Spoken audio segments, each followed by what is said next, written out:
somos el buró de estos seminarios, así que voy a cederle la palabra a Mari Carmen para que como presidente nos dé la bienvenida a estos senior webinars, y luego le cederé la palabra a Julio y por último yo para presentar a Eduardo. Adelante, Mari Carmen. Ya. Buenas tardes desde Europa y buenos días en México y en los demás países. Y es para mí siempre un honor poder abrir los seminarios de ALCOMPAT como presidente, y en especial estos senior webinars que están patrocinados por Holcim, empresa a la que quiero agradecer mucho el interés que tiene en buscar siempre ponentes de alto nivel técnico y científico, como es el que hoy tenemos. Y sin nada más, dando las gracias a Holcim, les doy a todos la bienvenida a este webinario. Gracias, Julio. Pues muy buena tarde a todos los que nos acompañan para este inicio de seminarios, sí, en conjunto con ALCOMPAT. La verdad es que estamos también muy entusiasmados, muy agradecidos a la doctora Carmen, al doctor Pedro, al doctor Eduardo, que nos acompañen y que hayan hecho posible también pues toda este temario, ¿no? Todo este programa para de aquí a diciembre. Y bueno, y comenzando con el tema del doctor Eduardo, pues bueno, no me queda más que decir gracias a nombre de Holcim y pues adelante. Muchas gracias, Julio, muchas gracias, Mari Carmen.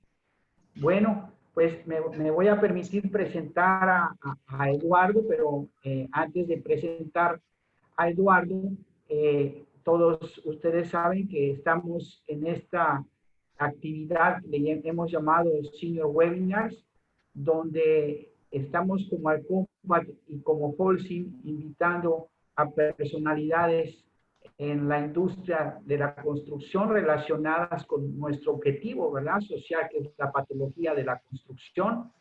Este es nuestro segundo seminario. El primero fue de la doctora Oladis Toconis. Ahora nos acompaña Eduardo Pereira de Portugal, un buen amigo. Estamos trabajando en varios grupos. Eduardo acaba de organizar un excelente evento en Guimarães. Para mí es reciente, fue en marzo, ¿verdad? Nos tocó, o le tocó a Eduardo hacer maniobras increíbles para sacar adelante el Congreso, porque le tocó justo el momento crítico de la pandemia, un evento excelente.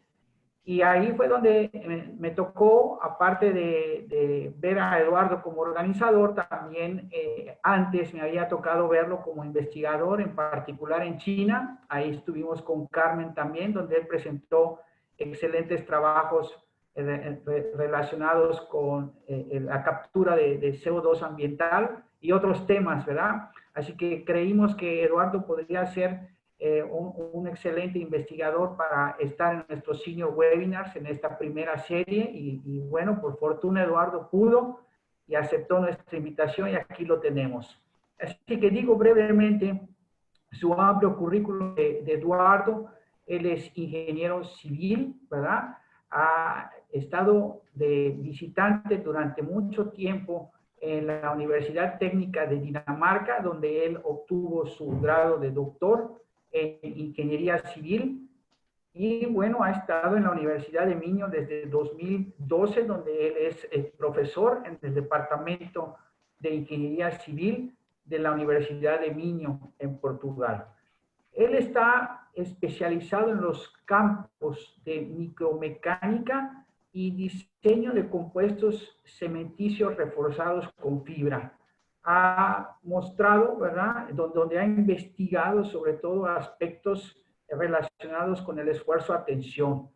Y de igual forma, Eduardo ha hecho evaluaciones sobre compuestos cementicios diseñados, ¿verdad?, y especialmente con las propiedades cuando el concreto está fresco y endurecido.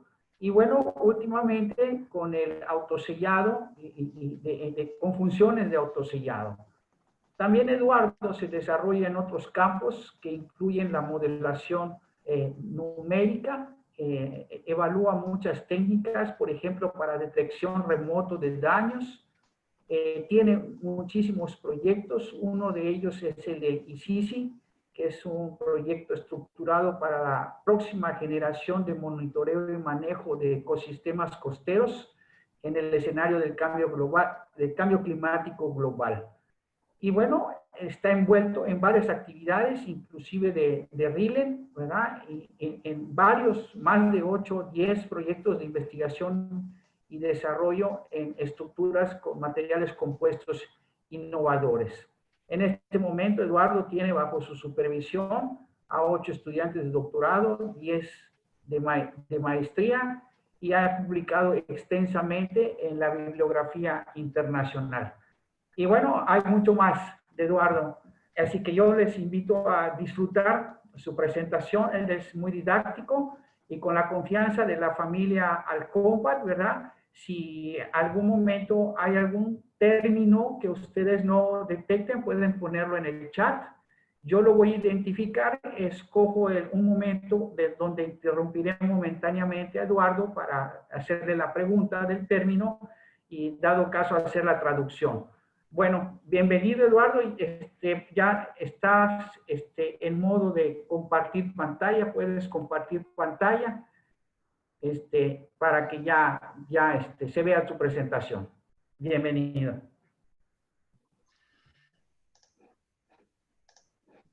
Hola, muy buenas tardes de Portugal a todos en América Latina, en Europa.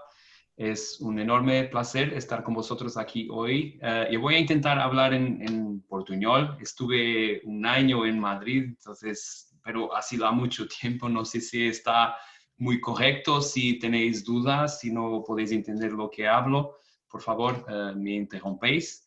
Me gustaría empezar por agradecer a Carmen sus amables palabras, a Julio también, a Pedro por me haber invitado para estar aquí con vosotros hoy. Es un enorme placer. Hemos estado en Portugal, en China, somos amigos. Es un gran placer para mí estar aquí, un honor.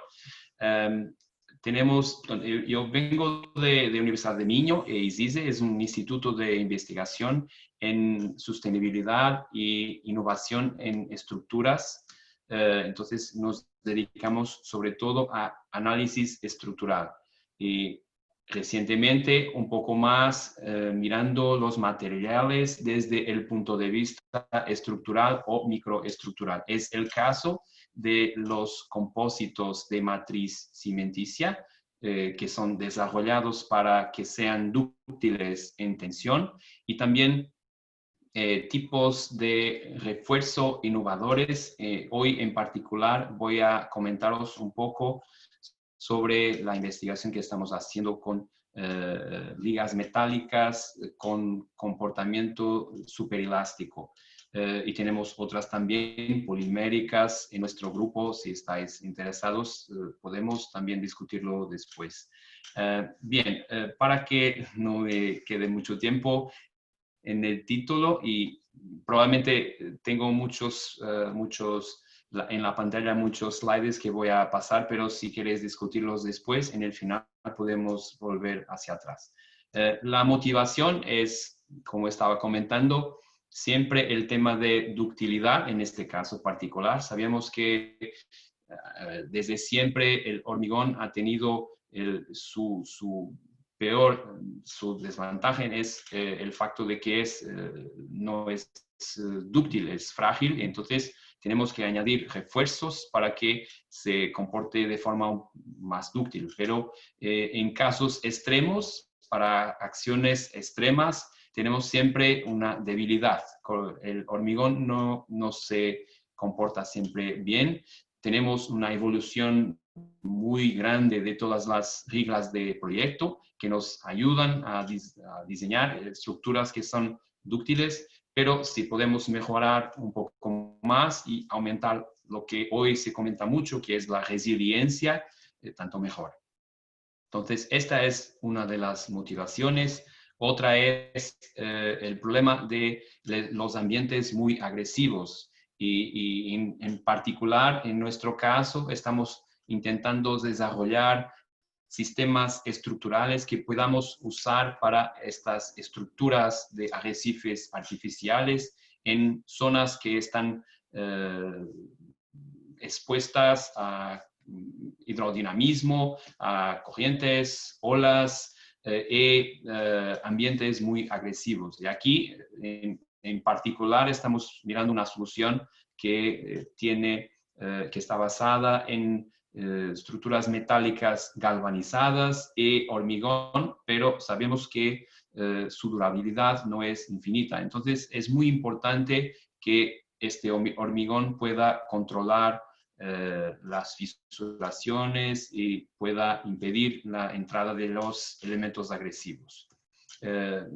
Esto es un poco más para vos enseñar el tipo de estructuras que estamos mirando para el futuro. El peor problema es que los sistemas estructurales que tenemos hoy no nos dan suficiente grado de confianza y la durabilidad es muy cuestionable, no tenemos la vida útil que es habitual. Entonces, estamos mirando estos materiales un poco más resilientes y más durables, pero en este aspecto, durabilidad está muy relacionada con la fisuración y controlar la fisuración para impedir la entrada de los factores ambientales. Todo está...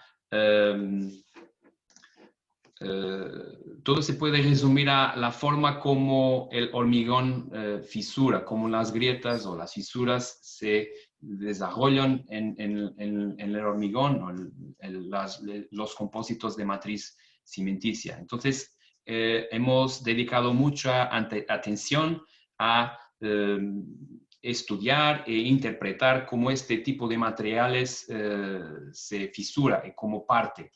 Entonces, este es un tipo de ensayo que usamos mucho para caracterizar la evolución de la fisuración. Es una probeta con una grieta muy fina, en este caso es de 0,5 milímetros, y después aplicamos una fuerza de tracción para inducir una fisura que va a propagar y que se va a mirar en un rectángulo muy corto de 24 milímetros por 36 milímetros. Claro que si miramos visualmente no podemos interpretar lo que pasa. Aquí está el final de nuestro entalle, el notch, y solo podemos mirar la grieta cuando se está completamente localizada, cuando está completamente abierta. No podemos mirar nada antes. Pero si usamos los métodos más recientes de detección con imágenes digitales, podemos interpretar el mismo problema y mirar cómo se va a propagar esta fisura mucho antes de cuando en la respuesta fuerza-abertura, cuando mucho antes de terminar la respuesta elástica, y tenemos una grieta que se forma mucho antes de que podamos mirarla.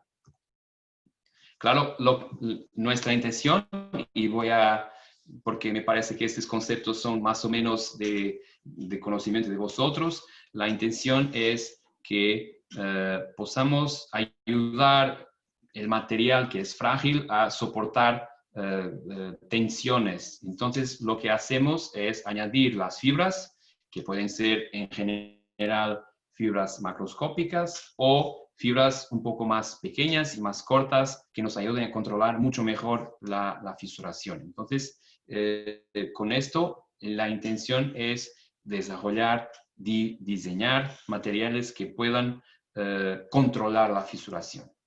Aquí tenemos un ejemplo. Tenemos un ejemplo de un ensayo de tensión en 4 provechas diferentes. El primero es solamente un mortero de cemento que ha tenido retracción, fisuración por retracción, y ahí se puede mirar que cuando tenemos la grieta a propagarse, a iniciar en el lado izquierdo, cuando esta grieta se propaga, se consigue detectar otras grietas paralelas que no están conectadas con esta y que nos muestran que ha habido retracción anterior y que ha fisurado este material. Él está fisurado aunque no hemos aplicado ninguna carga, muy antes de que estemos tensionando el material. Y esto es conocido porque si no tenemos agregados, si no tenemos arena, por ejemplo, es muy probable que se formen estas fisuras de retracción. En el caso de hormigón, como tenemos los agregados, las arenas, esta retracción está mucho más controlada y no miramos estas fisuras paralelas. Cuando este caso es una escala diferente, no tenemos agregados grandes, solo tenemos arena y conseguimos distinguir diferentes características de la fisuración, y cuando añadimos microfibras, el comportamiento se cambia bastante. Entonces, hemos trabajado bastante en esto. Si usamos diferentes tipos de microfibras, obteníamos diferentes tipos de comportamiento y podemos así diseñar los materiales a la escala microscópica de la misma manera que diseñamos las estructuras, las macroestructuras. Es el mismo principio. Un ejemplo más aquí para mostrar la diferencia entre tres tipos de fibras muy diferentes, muy distintas.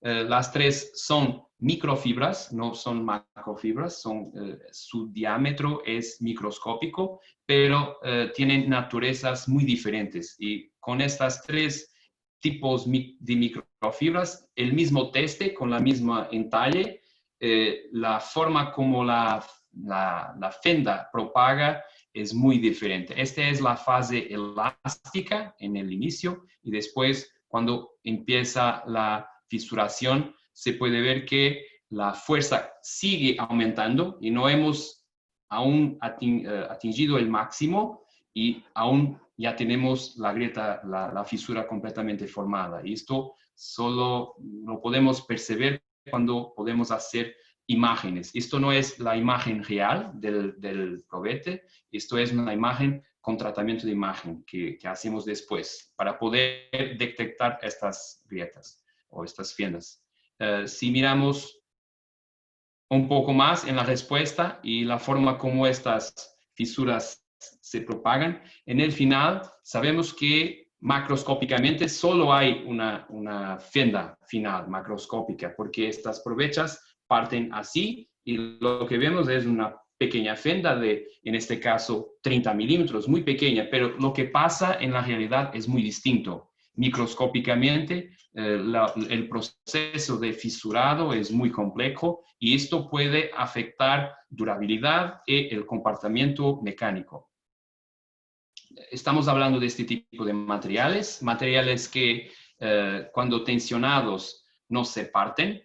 Aquí es la fase elástica, este sería el comportamiento en tensión de una matriz cimenticia sin agregados. Aquí si tenemos algunos agregados y fibras, tenemos un comportamiento que llamamos de strain softening, porque estamos aplicando tensión después que se comienza a fisurar, se va a bajar la resistencia, y después tenemos los materiales que hablamos o que llamamos de strain hardening. Podemos aplicar tensión y tenemos siempre un aumento gradual de la resistencia y la distribución uniforme de fisuras en su superficie. Entonces, aquí en este caso, todas estas fisuras son muy pequeñas y el proceso de fisuración está mejor controlado, entonces se puede garantizar un poco más de ductilidad. Estos materiales tienen diferentes escalas y cuando los estamos diseñando tenemos que considerar todas estas escalas, si posible. Entonces tenemos que testar, hacer ensayos a la microescala y a estos le llamamos ensayos de pull-out porque estamos haciendo ensayos de tracción o tensión en las fibras con respecto a la matriz. Después tenemos ensayos a la mesoescala y ahí estamos hablando de ensayos donde intentamos reproducir lo que pasa al nivel de una grieta, solo una fenda. Después también los ensayos de tensión directa y aquí tenemos las provechas de este tamaño, así más o menos, de 200, 330 centímetros.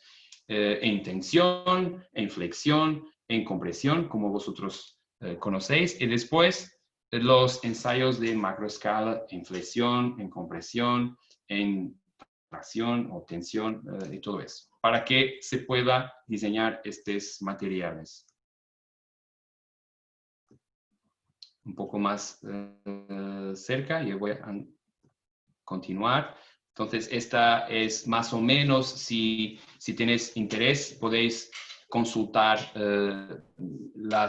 hay algunas guidelines para el diseño de este tipo de materiales, sobre todo en Japón, que es el país que ha empezado a desarrollarlos más temprano, y tiene ya normas y códigos para que puedan usarlo estructuralmente.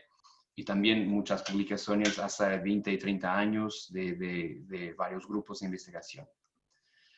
Tenemos muchos mecanismos para cada uno de estos ensayos. Estamos hablando de particularidades del comportamiento de estos materiales. Y muy rápidamente, para que no os fatigue con esta información, es muy importante la interacción entre la fibra y la matriz. Y aquí estamos hablando de la ley de pull-out de una fibra con respecto a la matriz. Es importante que a este nivel tengamos un comportamiento que después de superar la fase elástica, que tenga un poco de endurecimiento, que es este que os enseño aquí. Es muy importante que después que empiece la tunneling crack, la fenda de tunneling, que tengamos un poco de endurecimiento y hay fibras que pueden hacer esto. Y de este tipo de ensayo extraemos una ley de fuerza versus desplazamiento y esta ley depende de varios diversos factores, tales como el diámetro de la fibra, el comprimiento de la fibra, la rigidez de la fibra y unos otros factores. Cuando hacemos ensayos de este tipo, también es importante hacerlo con dos extremidades, porque hay veces que, y no siempre, la parte que está con mayor comprimiento de embebimiento puede ser la parte que deslice. Entonces, porque depende mucho en qué fase, en qué parte de la respuesta esté la fibra. Entonces, este comportamiento es muy complejo. Entonces, adicionalmente, a los parámetros anteriores, tenemos también el comprimiento del lado, el ancho de la izquierda y el ancho de la derecha. También un otro mecanismo que es el del facto que muchas fibras están inclinadas y esto introduce una variable más en la complejidad de diseñar estos materiales. Y el Cook-Gordon Effect, que es un efecto de mecánica de fractura. Cuando la fenda se aproxima de la fibra, genera, entonces puedo comentarlo muy rápido, si la fenda está propagando en esta dirección, cuando se aproxima de la fibra, genera tensiones en esta dirección, así, contrarias a o paralelas a dirección de propagación de la fenda, que no es muy natural entender esto, pero se puede probar con teoría de mecánica de fractura, y estas tensiones en esta dirección hacen con que la fibra se descole, despegue de la fibra, de la matriz, antes que la fienda llegue hasta su punto. Si añadimos todos estos efectos, podemos extraer una ley de tensión versus, tensión que depende del ángulo de la fibra, depende del volumen de fibras, de área de fibras, de la distribución de fibras, y es una ley que se puede también caracterizar experimentalmente. Pero es muy importante esta ley porque nos puede decir si estamos cerca o no de un material con estas características. Esta ley, si hacemos este tipo de ensayo, podemos prever o anticipar con muy buena probabilidad si el material es o no con endurecimiento en tensión. Este es uno de los tipos de ensayos que hacemos más. En este caso, lo que intentamos es caracterizar solo una fienda, porque estos materiales tienden a hacer muchas fiendas en un solo provecha. Entonces, si queremos una caracterización objetiva, queremos solo una fenda para entender cómo una fenda sola se comporta. Y después sabemos que con muchas fiendas tenemos interacción entre estas fiendas. Aquí en un ejemplo para mostrar cómo este tipo de ensayo es muy sensible al tipo de fibra que estamos usando. Aquí es una fibra acrílica, aquí una fibra de polivinil y aquí una fibra de polipropileno. Son comportamientos completamente diferentes. Un poco más de teoría, solo para mostrar cuál es la diferencia entre un material que tiene fibras, pero no tiene endurecimiento en tracción o en tensión, y ahí estamos hablando del lado izquierdo. Tenemos tenacidad, tenemos energía de fractura, pero no tenemos la capacidad de mantener la fienda cerrada, que es el segundo caso. Entonces, para que tengamos el segundo caso, tenemos que garantizar una ley muy, muy básica, que es la energía complementar que podremos calcular con bases en este ensayo, en este que os he enseñado antes. Si hacemos este ensayo, la ley tensión, abertura de fienda, tiene que tener una característica muy particular. La energía complementar disponible tiene que superar la energía de propagación de la fienda, que es igual a la energía de fractura de la matriz. Y se puede demostrar con estas expresiones cómo llegar a este resultado. Y esto es exactamente lo que estoy diciendo. Si conseguimos garantizar que esta energía es menor que la energía máxima disponible en nuestro compósito de matriz cimenticia, entonces tenemos propagación controlada de fendas. Este es el ensayo que usamos muy frecuentemente cuando tenemos el material ya diseñado, la composición definida, para confirmar si de facto tenemos o no endurecimiento en tensión. Y esto es un ensayo de tensión.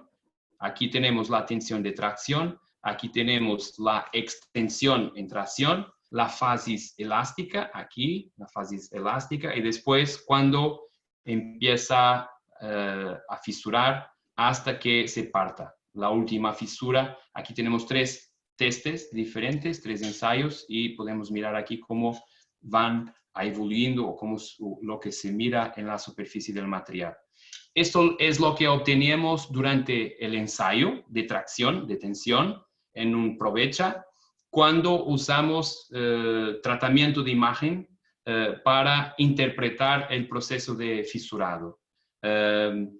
Cuando la provecha llega a este estado, llamamos que, o decimos que se ha atingido la saturación de fisuración. Todo el probete, toda la probeta está fisurada y después hay una fisura que localiza y parte el probete. Pero antes que se llegue a este estado, se forman muchas fisuras microscópicas, muchas veces no son visibles, no se pueden ver, y muy distribuidas. Esta, solo para tener una idea, la distancia desde aquí hacia aquí son 10 centímetros. En 10 centímetros tenemos un espacio entre fendas de cerca de 1 milímetro o menos. Tenemos unas 100 fendas. Bueno, esto es antiguo, es una forma de mostrar que no hay solo este tipo de comportamiento, pero si queremos ductilidad en tensión, no es normal que se pueda atingir tensiones de tracción máximas muy altas.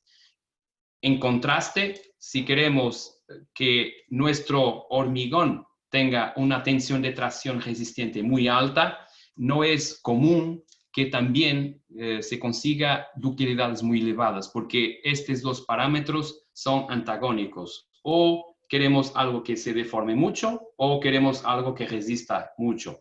Entonces, hay que hacer un compromiso y establecer la mejor equilibrio entre estos dos factores. En particular, si queremos aplicar estos materiales en ambiente marítimo, que es la principal aplicación que estamos buscando. Es importante percibir cuando estamos debajo de agua del mar, si todo este comportamiento se mantiene, si sigue exhibiendo o mostrando este comportamiento en tensión. Además, también es importante saber si a la vez de usar agua que podemos beber, si usamos agua del mar, si hay algún problema para estos compósitos, porque si podemos usar directamente agua del mar, es un poco más sustentable, porque el agua que bebemos tiene que ser tratada y usamos energía para esto. También, y esto es algo que he discutido, que he comentado con vosotros, si es posible que después porque el provecha o la estructura está debajo de agua, está expuesta a humedad, sí se puede recuperar alguna de la rigidez inicial después que se impone daño en la estructura. Si es posible que después de haber daño en la estructura, parte de ese daño se pueda recuperar porque está debajo de agua. Y esto es lo que hemos analizado. Aquí tenemos el mismo tipo de ensayo, es un ensayo de tensión. Estamos con la provecha, tensionando la provecha hasta que se parta, pero tenemos 4 tipos de ambientes. La primera ha estado siempre al aire. En lo segundo caso, tenemos la provecha siempre debajo de agua del mar. En tercer caso, debajo de agua de beber, del grifo. Y el cuarto, si usamos agua con sal de cocinar, NaCl, para simular la agua del mar. La primera conclusión es que si queremos simular agua de mar, no podemos usar NaCl para este material, porque el comportamiento es diferente, es distinto. Lo que nos dice esto es que, como sabemos, el agua de mar tiene muchos otros sales y muchos otros componentes, algunos de ellos biológicos, que afectan el comportamiento de este material. Entonces, en laboratorio no basta añadir sal al agua para simular el ambiente del agua del mar. Segunda conclusión es que el tipo de agua en la cual estamos inmergiendo la provecha va a influenciar el comportamiento. Entonces no es igual. El material cambia dependiendo de su ambiente, de ambiente donde está. Segunda parte del estudio, estábamos intentando ver si usando agua que no es agua del grifo, si usamos agua del mar o agua con sal, si el comportamiento del compósito cambia. Entonces, bueno, yo tenía los resultados de los ensayos directos de tracción, pero voy a saltar inmediatamente para los resultados cíclicos, porque aquí lo que hemos hecho es, a la vez de tensionar el material hasta que se quiebre, lo que hemos hecho ha sido tensionar el material 14 días después que ha sido hecha la mezcla y se ha ponido en el formwork y se ha tirado. Y en este caso tenemos una provecha que estaba curada por 14 días debajo de agua del mar. Después de hacer esta pretensión hasta 1% de su deformación en tracción, la hemos dejado por 28 días más debajo de agua y después la hemos tensionado nuevamente. En este caso, esta mixtura, lo que ha pasado después que descargamos, bueno, yo voy a empezar desde inicio. Fabricamos la provecha, tensionamos la provecha 14 días después de fabricarla y tensionamos hasta que se atinge 1% de deformación en tensión. Después descargamos y la dejamos por 28 días debajo de agua. ¿Okay? Y después la tensionamos nuevamente hasta la ruptura, hasta que se rompe. Primera conclusión, claro, no se puede llegar tan lejos en términos de tensión, de tracción, se atinge 3%, que es mucho, pero el más importante es que si miramos aquí el comportamiento cuando cargamos, hay una parte del comportamiento que es lineal. Entonces, como el material ya estaba dañado, estaba fisurado, no era expectable que cuando cargábamos seguía lineal nuevamente.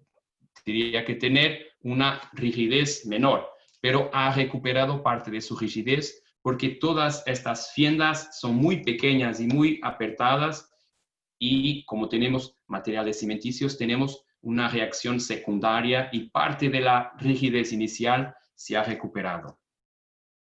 Hemos comparado diferentes tipos de curas, si estamos curando al aire, si estamos curando debajo de agua del mar, si estamos curando debajo de agua del grifo, pero aquí más importante es comparar entre la cura al aire y la cura debajo de agua de mar.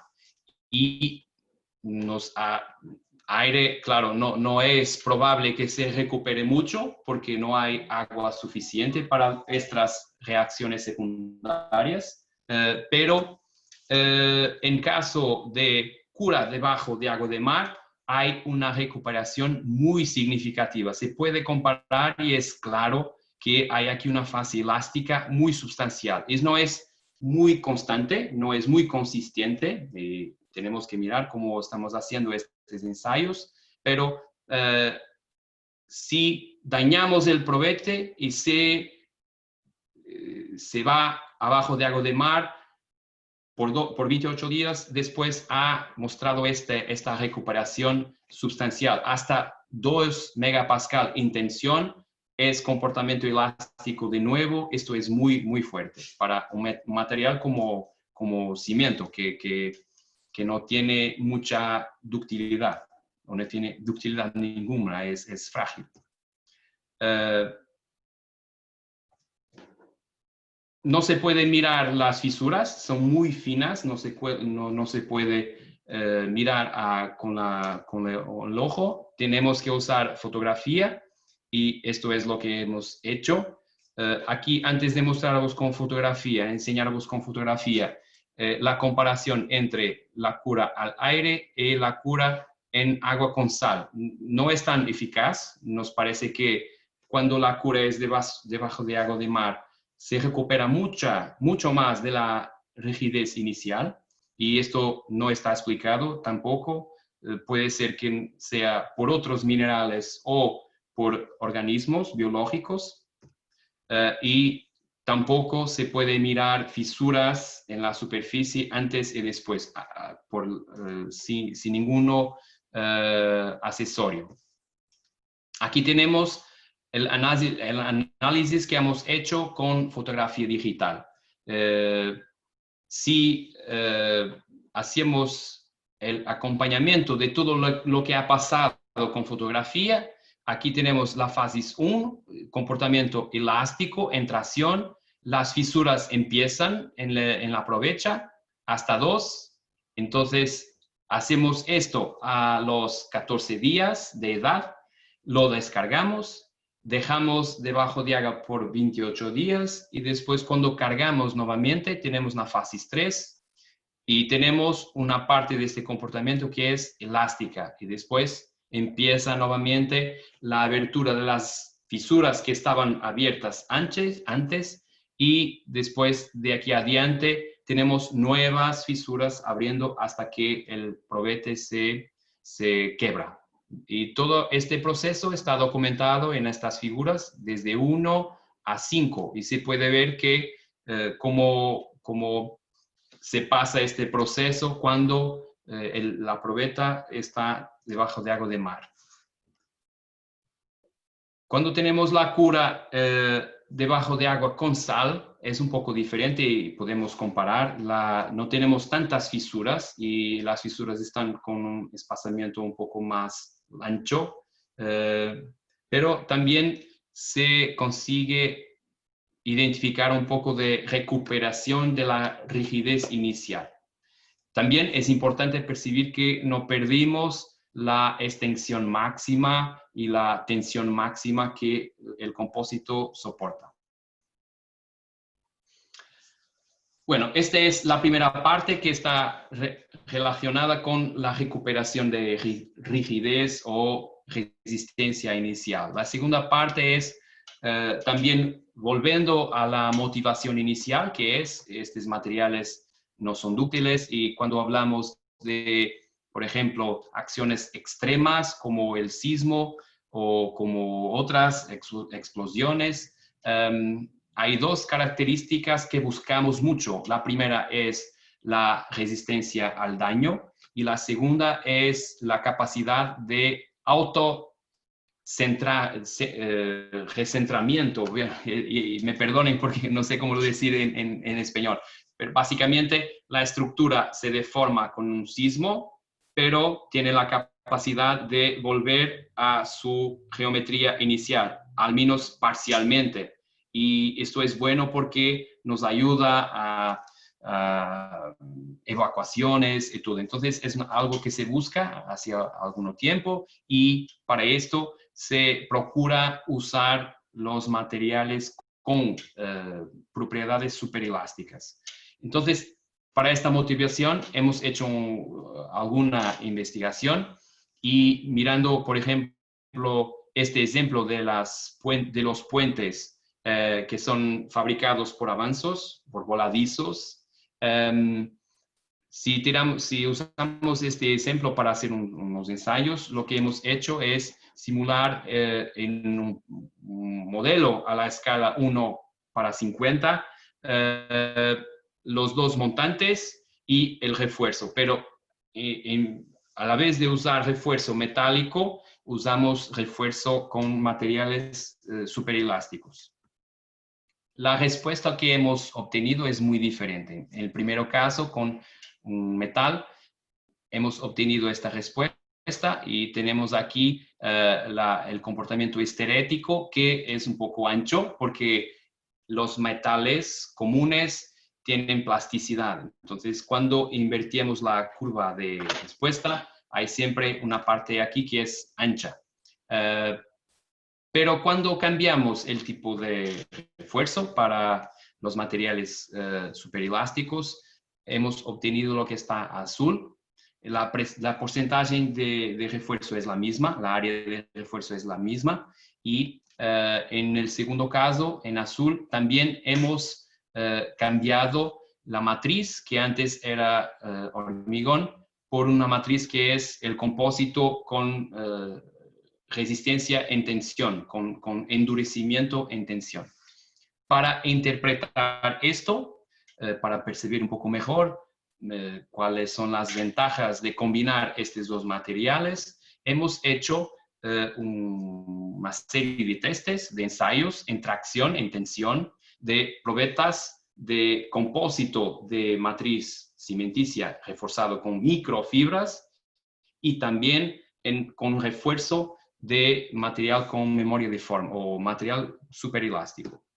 Esta es la composición que hemos usado. Empezamos siempre con la caracterización en tensión de estos materiales para confirmar que de facto tenemos este comportamiento en tensión de endurecimiento. Es lo que tenemos aquí a la mano izquierda. Tenemos la tensión versus la extensión en tensión. La tensión máxima era 4 megapascal y en extensión tenemos 3-4%. Lo material superelástico que hemos usado es el nitinol, que es muy caro. No es un material que sea muy fácil imaginar utilizar en la construcción, pero están apareciendo muchas alternativas mucho menos costosas y con mucha más posibilidad de aplicación en la industria.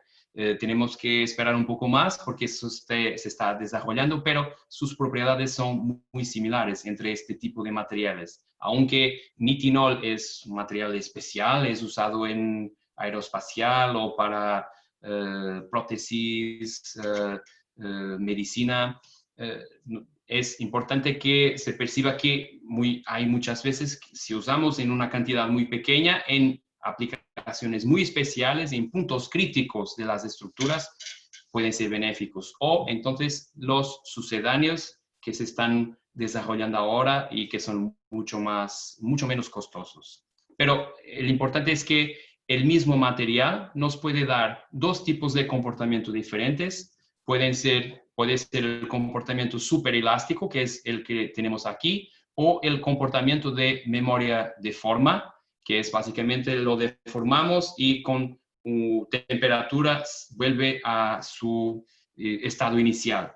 La diferencia es el entrenamiento que hacemos en el material. Si lo entrenamos para comportamiento superelástico, que es el que nos interesa para self-centering, para que la estructura vuelva a su geometría inicial, este es lo que estamos buscando. Si estamos queriendo algo que se deforme y que después hay un activador que lo vuelve a poner en su geometría inicial, es la capacidad de memoria de forma. Entonces, lo que tenemos que hacer es cambiar la temperatura de transición.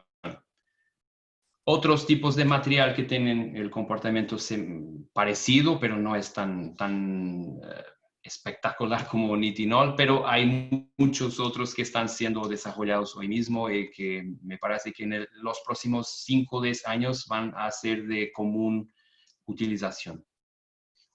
La diferencia o lo que permite a estos materiales tener este comportamiento es el factor de tener dos fases y la transición de fase hace con que tienen este comportamiento. Si hacemos un ensayo de tensión en este material, tenemos el ciclo histerético o lo que llamamos el comportamiento hiperelástico, porque todo esto es elástico, vuelve siempre a su posición inicial. Y desde esta parte adelante tenemos comportamiento plástico, no se recupera más la deformación, no puede recuperarse. Entonces, si cambiamos la temperatura de transición, podemos cambiar el comportamiento y podemos subir o bajar este ciclo histerético, que no es bien un ciclo histerético, es un ciclo hiperelástico. La preparación de nuestras probetas. queríamos un compósito que era de hormigón reforzado con microfibras y además tenía el refuerzo con este material superelástico o con acero normal. Lo que hemos obtenido, aquí tenemos el comportamiento del compósito cementicio, solo hormigón con microfibras. Aquí si añadimos 6 varones de nitinol y aquí si añadimos 6 refuerzos, pero entranzados, twisted, entranzados. Y vamos a entender más adelante que una de las fragilidades de estos materiales es que son muy escorregadíos, no tienen anclaje suficiente en la matriz cementicia. Entonces, es muy difícil hacer el mejor con estos materiales porque la interacción entre matriz y refuerzo es muy mala. Y es por eso que el comportamiento ha sido mucho mejor cuando hemos entranzado los fíos de nitinol.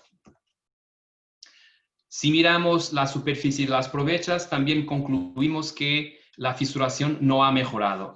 Arriba tenemos la provecha que ha sido reforzada con nitinol y abajo tenemos la provecha sin nitinol. Entonces, primera conclusión, es mejor que no tengamos nitinol porque la fisuración ha peorado. Tenemos que interpretarlo y percibir por qué. Y entonces hemos hecho más testes. En este caso tenemos la misma provecha, pero con 0,3% de refuerzo, cíclicos, ensayos cíclicos para percibir si tenemos un comportamiento bueno para acciones cíclicas y si tenemos 0,6 de refuerzo, 0,6%, el doble de la cantidad de material superelástico. Y también aquí nos parece que no ha mejorado mucho, esperábamos mucho mejor. Una vez más, nos indica que tenemos que mejorar la interfaz entre esos materiales, que es el secreto de la interacción entre las microfibras y la matriz cementicia. Es por eso que conseguimos obtener tantas fisuras y un comportamiento tan dúctil, porque la interacción entre las microfibras y la matriz es muy fuerte. En este caso, en nitinol no es. Y aunque hemos tentado usar estos fíos muy finos para aumentar la interacción, mismo así no ha sido muy bueno. Entonces, en el final, podemos comparar lo que hemos tenido solo con lo compósito reforzado con fibras, microfibras, a verde, lo que hemos obtenido con 0,3 de refuerzo de nitinol, a gris, y a azul con 0,6% de refuerzo con nitinol. Entonces, se nota que se puede hacer mucho mejor si podemos mejorar la interfaz. Con esto llego al final. Espero que hayan podido entender. Y tengo aquí 4 puntos esenciales de conclusiones de todo esto, esta presentación. La combinación de compósitos cimenticios de ingeniería y diseñados con un abordaje de ingeniería con ligas metálicas superelásticas puede conducir a comportamientos estructurales interesantes, pero para aplicaciones especializadas porque son materiales escasos, no se encuentran y no se pueden tirar de naturaleza así porque no hay mucho.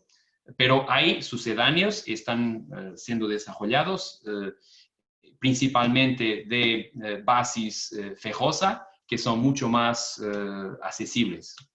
En particular, la alta tolerancia al daño y las capacidades de autocentrado que buscamos en estos materiales pueden combinarse en el mismo sistema, contemplando, entre otras, sobre todo aplicaciones sísmicas, pero también aplicaciones donde se busque resiliencia adicional y pueden ser las estructuras marítimas.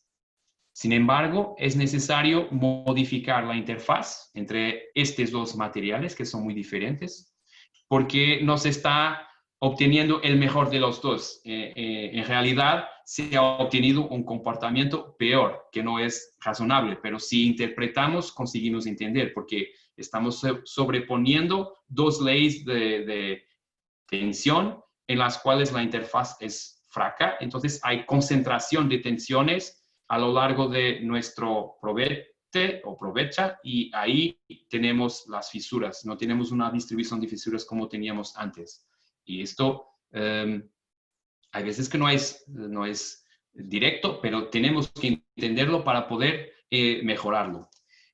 Por último, la propensión natural de los compósitos cimenticios a controlar el agrietamiento, las grietas, las fisuras, y activar mecanismos de autorreparación o autocelaje.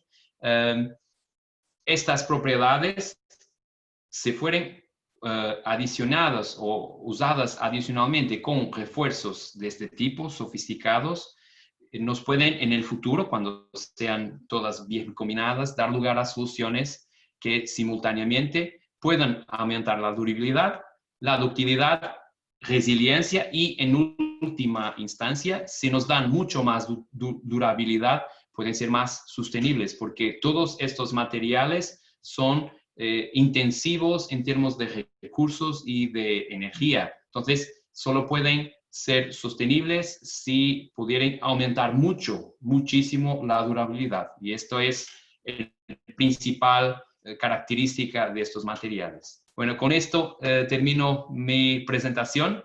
Espero que tenga sido un portuñol entendible, pero ahora estoy disponible ahora o después, más tarde, cuando quieran, me pueden contactar. Muchas gracias. Pedro, gracias por la invitación. Muchas gracias a ti, Eduardo. Ha sido una presentación muy bonita. Yo soy de un área ligeramente diferente, ¿verdad? Sin embargo, ha sido muy didáctica la forma en que lo has explicado y bueno, no hablaste un español casi perfecto, solo una que otra palabrita que dijiste en portugués, pero que la entendemos, ¿verdad? Atinge y una que otra que ahora no recuerdo.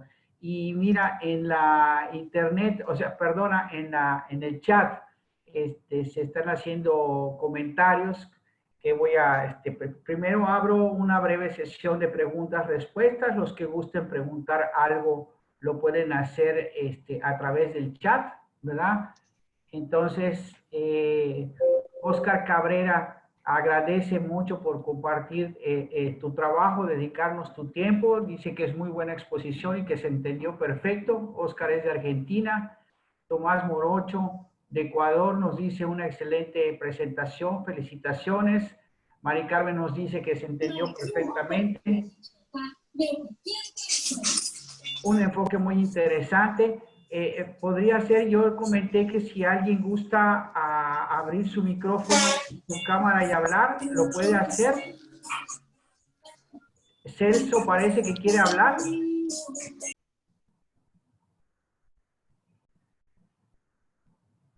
Bueno, Elia Alonso agradece, ¿verdad? Dice que es didáctico, felicitaciones por su exposición.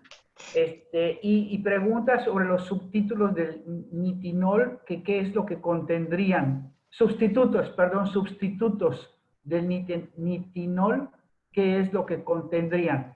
Si quieres aquí, Pablo, para que tú puedas responder esta, Eduardo, y hay unas más. Bueno, nitinol es una liga metálica que contiene níquel y titanio.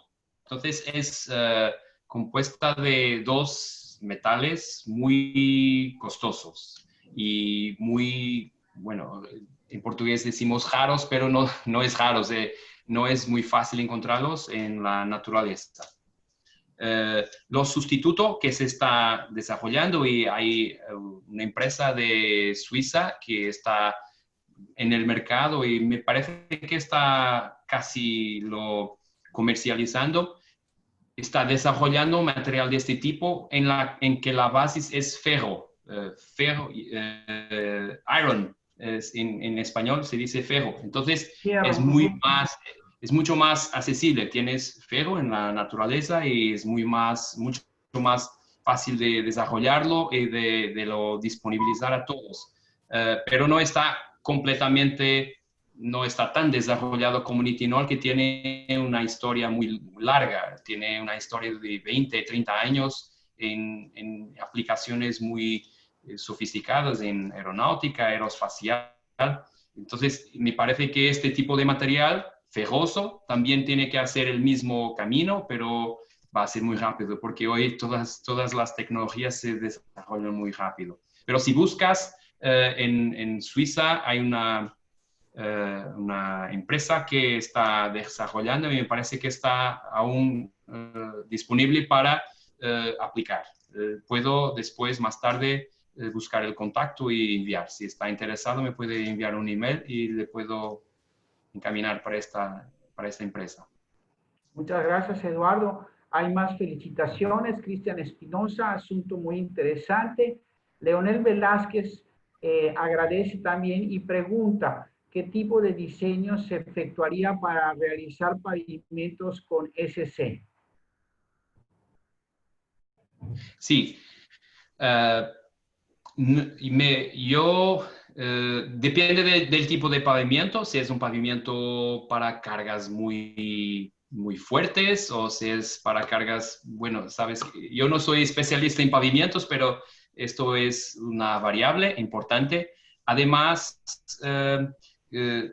no es normal, no sería la solución directa usar SC para toda la estructura del pavimento. Yo ya he visto soluciones en las que se usan una pequeña camada de SC para impedir la propagación de grietas o de fiendas. Y después arriba tenemos un pavimento normal, no tiene que ser especial.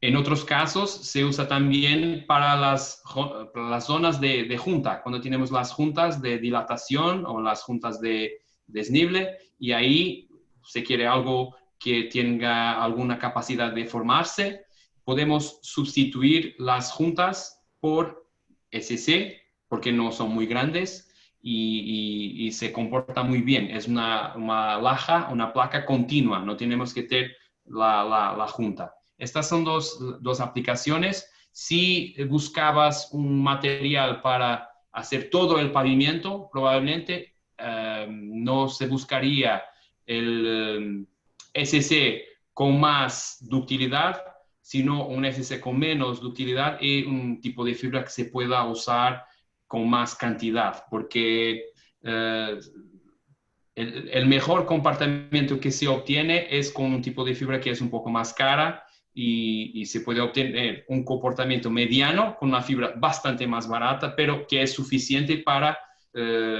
pavimentos o para placas que están en el suelo. Es suficiente, no es necesario que sea un material con mucha ductilidad. Muy bien, muchísimas gracias.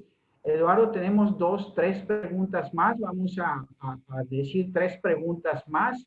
No sin antes comentarte que hemos tenido una participación interesante y selectiva de México, España, Portugal, Brasil, Guatemala, Nicaragua, Ecuador, Argentina, Venezuela y Bolivia.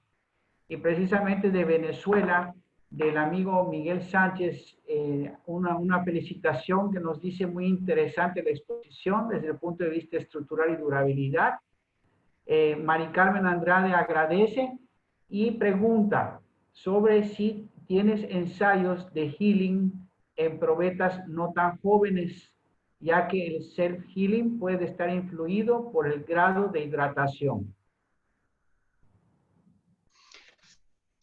Sí, ahora estamos empezando una nueva serie de ensayos y ahí vamos a cambiar y podemos cambiar las condiciones y alargar un poco este periodo, porque nuestra intención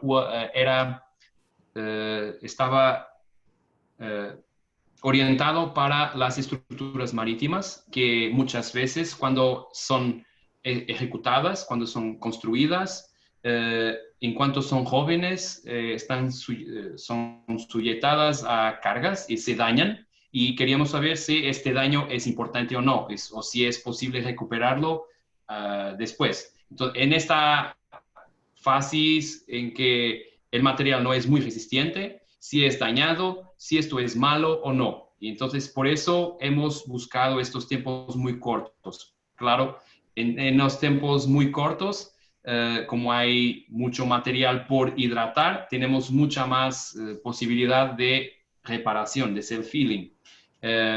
Claro, es mucho más fácil si las fiendas o las grietas son muy apretadas, como en este caso. En este material son siempre muy controladas.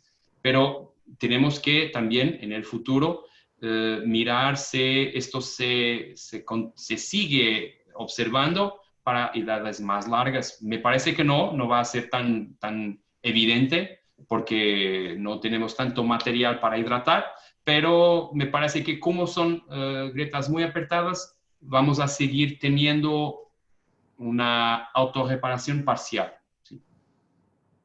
Vamos a intentarlo en el próximo año porque tenemos ahí una nueva serie de testes. Muy bien, muchísimas gracias, Eduardo.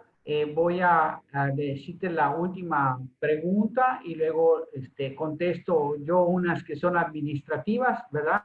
Giselle felicita por su presentación y a ella le gustaría saber qué tipo de cámara utilizaste para hacer la filmación de los ensayos de SHSC. Aparentemente ya dice que es una cámara termográfica, pero me gustaría, le gustaría una confirmación, desde ya agradece. No, las colores son artificiales, porque, bueno, yo puedo mostrar de nuevo, porque está aquí a la mano. Aquí es el teste, es un ejemplo. Hemos hecho esto para todos los testes, pero este vídeo se obtiene cuando superponemos todas las imágenes. Estamos haciendo imágenes a cada 10 segundos y todo el teste lleva 20 minutos. Entonces, si superponemos todas las imágenes, lo que teníamos es por detrás, en gris, las imágenes reales y superponemos un campo de deformaciones que es calculado con bases en las imágenes. Entonces, este campo de deformaciones, estos colores son artificiales, no son reales. Y para obtener esto necesitamos de una cámara de elevada resolución. En este caso usamos 36 megapíxeles. Las cámaras termográficas no pueden tener resoluciones de esta gama. Normalmente tiene mucho menos píxeles. Entonces, no es posible hacer esto con cámara termográfica. Tiene que ser una cámara de espectro visual. Y lo que hacemos es usar las imágenes, procesarlas con algoritmo de procesamiento de imágenes para obtener las deformaciones y con las deformaciones identificar las grietas, las fisuras. Correcto, muchísimas gracias, Eduardo. La última pregunta de Tomás Morocho, de Ecuador: ¿bajo qué normas se realizaron todos estos ensayos? ¿Perdona? ¿Bajo qué normas se realizaron estos ensayos? Pregunta Tomás Morocho. Bueno, en este momento, para este tipo de materiales no hay normas consolidadas. Las únicas que hay son de Japón y si está interesado puedo enviarle la referencia de estas normas. Japón, por causa de sismo, en Japón están buscando este tipo de materiales mucho antes de todos nosotros y son las primeras normas que hay. Todas las otras están publicadas en artículos solo, en artículos científicos, porque no tenemos aún una norma estabilizada para este tipo de ensayos. Muchísimas gracias. Bien, solamente respondiendo un par de preguntas. Bueno, aquí Leonel Velázquez dice que está interesado en esas normas también. Solamente un comentario para los que estaban preguntando. Me parece que Carlos Arganis, con justa razón, se les van a enviar sus constancias de participación en los senior webinars. El anterior de la doctora Oladis, estamos en eso, estamos en la coordinación con Julio Medina, ¿verdad? Así que les pedimos solo un poquito de paciencia, pero estamos organizando. Y bueno, pues vamos a cerrar esta fase de preguntas y respuestas. Antes de clausurar, quisiera yo preguntarle si gustan agregar algo, Julio, Mari Carmen, al respecto, algunas palabras. No, agradecer muchísimo a Eduardo la excelente presentación y el enfoque del tema, muy interesante desde la micromecánica. Y también agradecer a Holcim, lógicamente, su apoyo. Gracias, Mari Carmen. Julio, ¿deseas decir algo? Sí, pues solamente gracias por el tema, la verdad es que muy interesante y la comunidad que nos acompañó el día de hoy también muy bien, muy interesados también en el tema, muy buenos comentarios. Y pues nada, invitarlos a que se sigan o que estén al pendiente para los siguientes temas. Muy bien. Muchas gracias, Julio. Entonces, sintetizando, vamos a procesar el tema de las constancias. Agradecemos de nuevo a Holcim. Muchas gracias, Julio. Extensivas a José Alfredo y a la gente por su gentil auspicio, ¿verdad? Por supuesto, Eduardo, muchísimas gracias por tu tiempo y por compartir tus conocimientos.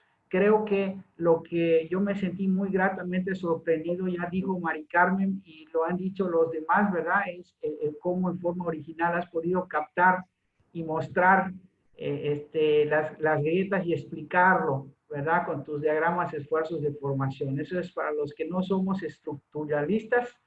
Esto es como ver el cielo y las estrellas de cerca. Es muy bonito, muy bonito. Y bueno, quisiera, antes de que cerremos, invitar a todos los que participaron esta vez el próximo martes 29 de septiembre a las 11 de la mañana, hora de México, que en Portugal serán las 17 horas y en España serán las 18 horas y en Brasil serán las 13 horas, ¿verdad? Nos toca nuestro siguiente senior webinar con la doctora Amparo Moragues de la Universidad Politécnica de Madrid, que nos va a hablar de otro tema de muchísima actualidad, que son de las nanoadiciones. Entonces están cordialmente invitados.